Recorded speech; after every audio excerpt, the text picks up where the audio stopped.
اکبر، یہ اللہ تبارک و تعالیٰ کی عظمت اور والدین کی اہمیت ہے کہ اللہ تبارک و تعالیٰ نے اللہ کے رسول صلی اللہ تعالیٰ علیہ وسلم کے ذریعے سے ایک جہاد کا ثواب اس شخص کو دلوایا جو اپنے والدین کے ساتھ حسن سلوک کرتا ہے اور اچھا برتاؤ کرتا ہے۔ اور اس مفہوم کی حدیث اگر ہم احادیث رسول صلی اللہ تعالیٰ علیہ وسلم کا اگر ہم مطالعہ کریں تو پائیں گے کہ مختلف مقام پر اللہ تبارک و تعالیٰ نے اس کا تذکرہ کیا ہے۔ اب رہی بات یہ کہ والدین میں سے کیا دونوں کا حق برابر ہے یا کسی کا کم اور زیادہ ہے؟ اللہ کے رسول صلی اللہ تعالیٰ علیہ وسلم کی ایک حدیث اس سلسلے میں ہماری رہنمائی کرتی ہے۔ صحیح بخاری اور صحیح مسلم کی یہ بھی روایت ہے، حضرت ابو ہریرہ رضی اللہ تعالیٰ عنہ راوی ہے، کہتے ہیں قال جاء رجل الى رسول اللہ صلی اللہ علیہ وسلم فقال یا رسول اللہ من احق الناس بحسن صحابتی قال امك قال ثم من قال امك قال ثم من قال امك قال ثم من قال ابوك۔ حضرت ابو ہریرہ رضی اللہ تعالیٰ عنہ کہتے ہیں کہ آدمی آیا اللہ کے رسول صلی اللہ علیہ وسلم کی خدمت میں اور اس نے کہا اے اللہ کے رسول صلی اللہ علیہ وسلم، سب اچھی صحبت اچھے برتاؤ کا سب سے زیادہ حقدار کون ہے؟ میں کس کے ساتھ سب سے اچھا برتاؤ کروں؟ بیوی بچے ہیں، بھائی بہن ہیں، ماں باپ ہیں، کون ہے؟ اللہ کے رسول صلی اللہ علیہ وسلم نے جواب دیا تمہارا سب سے بہترین جو اخلاق جس کے ساتھ ہونا چاہیے اچھے برتاؤ کا جو حقدار ہے تمہاری ماں ہے۔ اللہ کے رسول صلی اللہ علیہ وسلم سے اس آدمی نے پوچھا اچھا اس کے بعد؟ اللہ کے رسول صلی اللہ علیہ وسلم نے فرمایا تمہاری ماں۔ اچھا اس کے بعد؟ کہا تمہاری ماں۔ 3 مرتبہ اللہ کے رسول صلی اللہ علیہ وسلم نے فرمایا کہ تمہارے بہترین اخلاق کا سب سے زیادہ حقدار تمہاری ماں ہے، تمہاری ماں ہے، تمہاری ماں ہے۔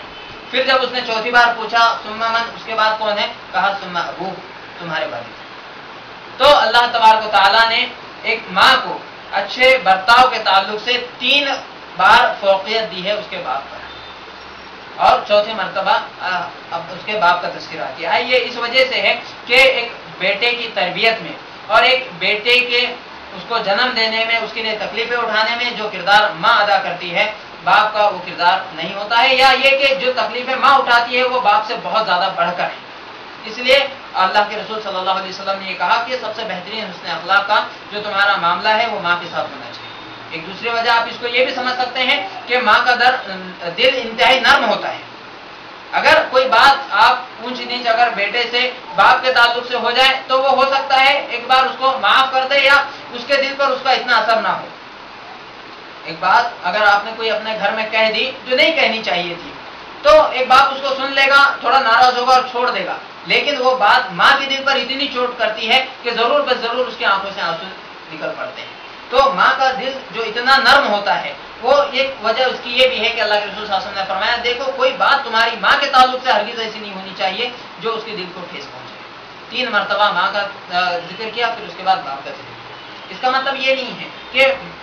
ایک بچے کے لیے باپ کا درجہ کم ہے، بلکہ اس سے پہلے آپ نے دیکھا جو آیات میں نے پڑھی ہیں یا جو احادیث پڑھی ہیں اس میں ماں اور باپ کا تذکرہ ساتھ ساتھ اللہ تعالیٰ نے کیا ہے۔ اگر بات حق کی جائے کہ کس کا زیادہ حق ہے یا کس کے ساتھ زیادہ اچھا برتاؤ ہونا چاہیے، تب اللہ کے رسول صلی اللہ علیہ وسلم نے ان باتوں کا تذکرہ کیا ہے کہ 3 بار ماں کو بتلایا، پھر چوتھی بار باپ کو بیان کیا ہے۔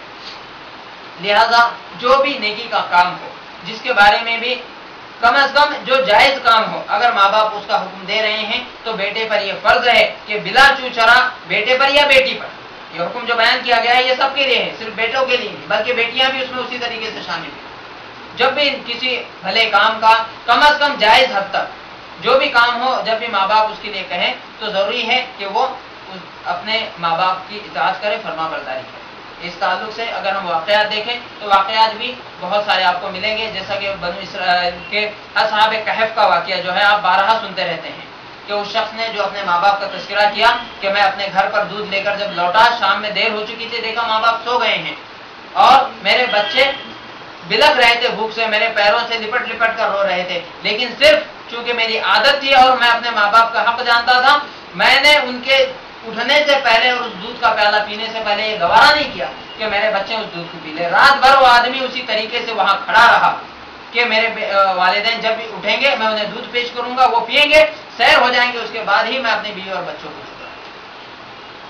اور آخرکار صبح تک وہ ماں باپ سوتے رہے، صبح جب اٹھے تو اس بندے نے اس دودھ کو اپنے ماں باپ کو پیش کیا، انہوں نے پیا اور اس کے بعد اس نے اپنے بیوی اور بچوں کو وہ دودھ پلایا۔ اللہ تبارک و تعالیٰ کو یہ جو ادا اس کی پسند آئی تھی، آپ جانتے ہیں کہ اس کی وجہ سے اللہ تبارک و تعالیٰ نے ان کو ایک ایسی جگہ سے، ایسی مصیبت سے نکالنے کا راستہ ہموار کیا تھا جہاں سے ان کے نکلنے اور بچنے کی کوئی امید باقی نہیں رہی۔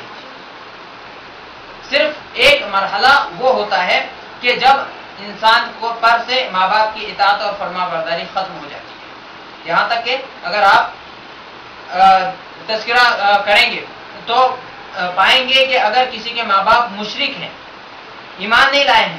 کوئی اگر فیملی ایسی تھی کہ بچے مسلمان ہو گئے، بیٹا بیٹی کوئی بھی تھا مسلمان ہو گئے، ماں باپ ابھی تک کفر پر ہیں،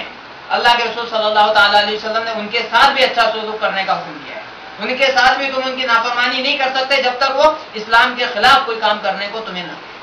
ان کے ساتھ بھی اچھا برتاؤ کرنا ہے، حسن سلوک سے پیش آنا ہے، ان کی خدمت کرنا ہے، ان کے حقوق کو ادا کرنا ہے، چاہے وہ مشرک ہو۔ صرف اللہ تبارک و تعالیٰ ارشاد فرماتا ہے کہ وَوَصَّيْنَا الْإِنسَانَ بِوَالِدَيْهِ حُسْنًا وَإِنْ جَاهَدَاكَ لِتُشْرِكْ بِي مَا لَيْسَ لَكَ بِهِ عِلْمٌ فَلَا تُطِعْهُمَا إِلَيَّ مَرْجِعُكُمْ فَأُنَبِّئُكُم بِمَا كُنتُمْ تعملون۔ سورہ عنکبوت کی یہ آیت نمبر 8 ہے۔ اللہ تبارک و تعالیٰ ارشاد فرماتا ہے کہ ہم نے انسان کو اپنے والدین کے ساتھ اچھا برتاؤ کرنے کی وصیت کر دی ہے، اور وصیت وہ ہوتی ہے جو انتہائی تاکید کے ساتھ کی جاتی ہے۔ عموماً جب انسان مرنے لگتا ہے اور اس وقت جو وصیت کرتا ہے، آپ جانتے ہیں کہ مرنے والا جو وصیت کرتا ہے اس کے دل کی بات ہوتی ہے، اس کو وصیت کرتے ہیں، ورنہ جو عام حالات میں ہوتی ہے اس کو نصیحت کہتے ہیں۔ اللہ تعالیٰ وہ تو حی ہے، کبھی مرنے والا نہیں ہے، لیکن اہمیت جتلاتے ہوئے کہا کہ ہم نے وصیت کر دی انسان کو کہ اپنے ماں باپ کے ساتھ بہترین سلوک کرنا۔ ہاں، اگر وہ تجھ سے جھگڑے اس بات پر کہ میرے ساتھ شرک کر، وَإِنْ جَاهَدَاكَ أَن تُشْرِكَ بِي مَا لَيْسَ لَكَ بِهِ عِلْمٌ، اگر وہ تم سے اس بات پر جھگڑا کریں، بحث کریں کہ تم میرے ساتھ شرک کرو جس کا تمہیں کوئی علم نہیں ہے، فَلَا تُطِعْهُمَا،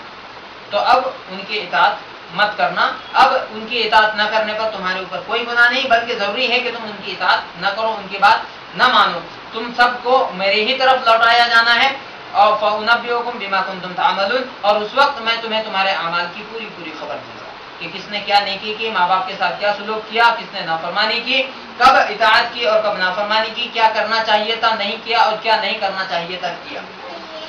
یہ تمام باتیں اللہ تبارک و تعالیٰ نے کہا کہ جب میرے پاس تم سب کے سب لوٹائے جاؤ گے تو میں تمہیں اس کی خبر دوں گا۔ یہ آیتیں اور اس طریقے کی بہت ساری احادیث تو خاص طور سے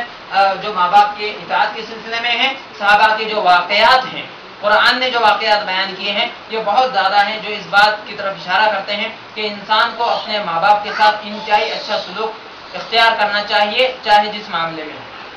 اور ہمیشہ یہ کوشش کرنی چاہیے کہ اپنی کسی بات سے، کسی عمل سے ان کو دکھ نہ پہنچے۔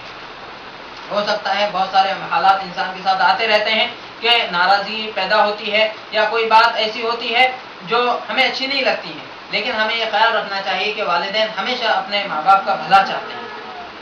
ہمیشہ ہو سکتا ہے ان کا کوئی وقتی فیصلہ ہو جو ہمیں ناپسند ہو یا ہمیں لگ رہا ہو کہ وہ ہمارے فائدے کا نہیں ہے، لیکن ماں باپ ہمیشہ انسان کا فائدہ چاہتے ہیں، یا ہو سکتا ہے حقیقت میں وہ بچے کے لیے فائدہ مند نہ ہو، لیکن اس کے پیچھے جو جذبہ ہوتا ہے، جو نیت ہوتی ہے، وہ ہمیشہ نیکی کی اور اپنے بچوں کے ساتھ بھلائی کی ہوتی ہے۔ لہذا اس جذبے کا خیال رکھیں، اس نیکی کا جو احساس ان کے دل میں ہے، جو بچوں کی خیر خواہی ہے، اس کا خیال رکھیں، اور اگر وہ بات ہماری سمجھ میں نہیں آتی ہے تو جتنے اچھے سے اچھے طریقے سے ہو سکتا ہے ہم اس کو اپنے ماں باپ کو سمجھانے کی کوشش کریں کہ امی جان، ابو جان، آپ یہ جو بات کہہ رہے ہیں دیکھیے ایسی نہیں ہے، بلکہ حقیقت ایسی اور ایسی ہے اور ہمارے لیے فائدہ مند چیز یہ ہے، لہذا آپ اپنے فیصلے پر پھر سے نظر کریں، اس کو سوچیں، ہمارا فائدہ اس میں ہے، اس میں نہیں ہے، اس طریقے سے، آسان طریقے سے۔ اگر وہ ہماری بات نہیں مان رہے ہیں یا ان کی بات سمجھ میں نہیں آ رہی ہے تو کوئی ایسا شخص ہو جو ہم سمجھتے ہوں کہ اگر یہ آدمی ہماری بات کو پہنچائے گا تو شاید وہ سمجھ جائیں گے، تو ہم ایسے آدمی کو تلاش کریں، اس کو اپنی بات سمجھائیں کہ معاملہ ایسا اور ایسا ہے، ہمارے لیے فائدہ اس میں ہے، آپ ہمارے والدین سے، ماں سے، باپ سے اس کی سفارش کریں ہمارے لیے، انشاءاللہ تعالیٰ وہ ضرور سمجھ جائیں گے۔ اللہ تعالیٰ سے دعا ہے کہ اللہ تعالیٰ ہمیں اپنے والدین کا مطیع و فرما بردار بنائے، اللہ تبارک و تعالیٰ ہمیں قرآن و سنت کا علم عطا فرمائے، اللہ تعالیٰ جو علم دے اس پر عمل کرنے کی توفیق عطا فرمائے، اسے دوسروں کو پہنچانے کی توفیق بخشے، اللہ جب تک زندہ رکھے ایمان و اسلام پر ہو رکھے، جب خاتمہ ہو تو ایمان پر ہو، آمین۔ وآخر دعوانا الحمد للہ رب العالمین، استغفر اللہ لی و لکم ولسائر المسلمین، آمین یا رب العالمین۔